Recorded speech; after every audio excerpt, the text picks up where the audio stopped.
Hello everyone, welcome to this video.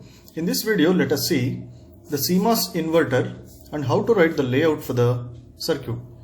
So first let me write the schematic for the CMOS inverter. The CMOS inverter consisting of two transistors, P MOSFET as pull-up, and in the pull-down network we have N transistor. Since this inverter will be having Y is equal to A bar, I need to have input A by connecting the two input terminals, gate terminals of these two transistors, and let me call this as A. And this end of P transistor will be connected to VDD, and these two are connected, and let me call this as output Y, and this end is connected to ground. First we need to mention which are the terminals here. So this is my source terminal of P transistor, it is connected to VDD, and drain of two transistors are connected and we need to take the output. And similarly the remaining source terminal is connected to ground. This is the circuit of CMOS inverter. Now let us write the layout for this. So before writing the layout, we need to understand the layers. Suppose a layer, if we are going to represent like this, it is N diffusion. So in N transistor, if you want to represent source and drain, we are going to use this layer representation. Similarly for P diffusion, in PMOS transistor, if you write like this, it represents P diffusion. It can be source and drain. And similarly for the polysilicon metal regions, in these two transistors, if you write like this layer indicates the polysilicon. So for the gate we can use this polysilicon. And also for the connection purpose we use metal. So this is the metal representation. This is metal 1 actually. So this can be used in connection for the VDD and also connecting the ground terminal with this source and this source. And also in between these two drains we need to put one metal. Let us see the layout. So first let me write a VDD line.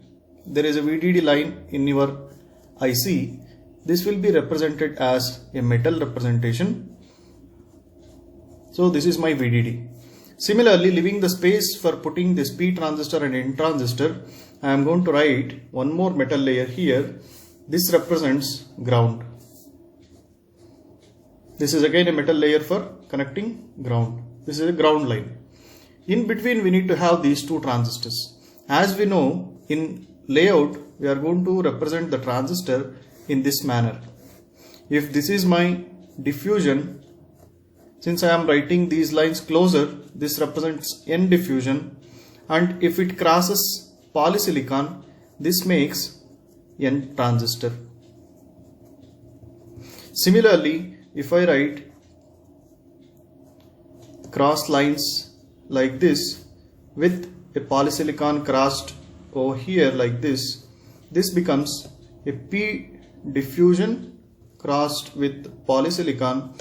This is P transistor. So by using these two, I am going to write the layout here. So this is VDD, this is ground. So here I have one P transistor. So for that I need to place one P transistor here. And let me treat this vertical line or a vertical block as my P diffusion layer. So this is my P diffusion. And this is polysilicon. Polysilicon will be represented like this. And here under that I need to have N diffusion vertically, and horizontally I am going to write polysilicon, and this is N diffusion. So this makes source end, and this is drain end. This is again drain end and source end of N transistor or N MOSFET. This is P MOSFET or P transistor. So we need to connect this source, that is P diffusion, to the metal for this connection. So we need to grow a metal over here like this by representing a metal, and metal and P diffusions are connected here. So wherever the two different layers are connected, we need to place a contact. This contact will be consisting of metal as well as this diffusion. And in between at the center we need to show the contact cut. Now it is connected, a metal as well as P diffusions are connected here. Similarly, I need to connect this to ground by extending metal from this ground line. Again, these two are different layers. I need to connect these two by putting one contact where it will be having diffusion as well as metal, and at the center I will be having a contact cut. This is how we can connect two different layers. And from these two, I need to apply input from the gate. Let me treat this as gate terminal of P transistor and N transistor. So these two are polysilicon layers. So I can connect these two polysilicon layers by using a polysilicon layer itself. So this is my polysilicon connected the two gates. This represents, I am again extending this polysilicon only, and I am going to represent this as input A. And here this is a drain of P transistor. This is drain of N transistor. As we know, this is P diffusion and this is N diffusion. And we need to connect these two. So we need to connect these two using a metal. So I am going to put one metal layer here in between these two for the connection purpose of these two drains. Since this is P diffusion, this is N diffusion, I am connecting these two with a metal. So here to metal and P diffusion, we need to have one contact. This will be having P diffusion as well as metal. At the center we need to show the contact cut. Similarly here also I need to put one contact. It will be having metal and N diffusion. So at the center it should be having a contact cut. And I am extending this metal now to take the output. This is my output Y.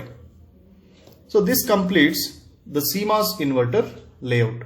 This is how we can connect the two different layers by using a contact, and this vertical lines represents metal, and this representation is for polysilicon,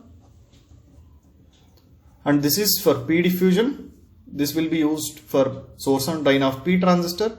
This representation will be used for N diffusion. So this is my CMOS inverter layout.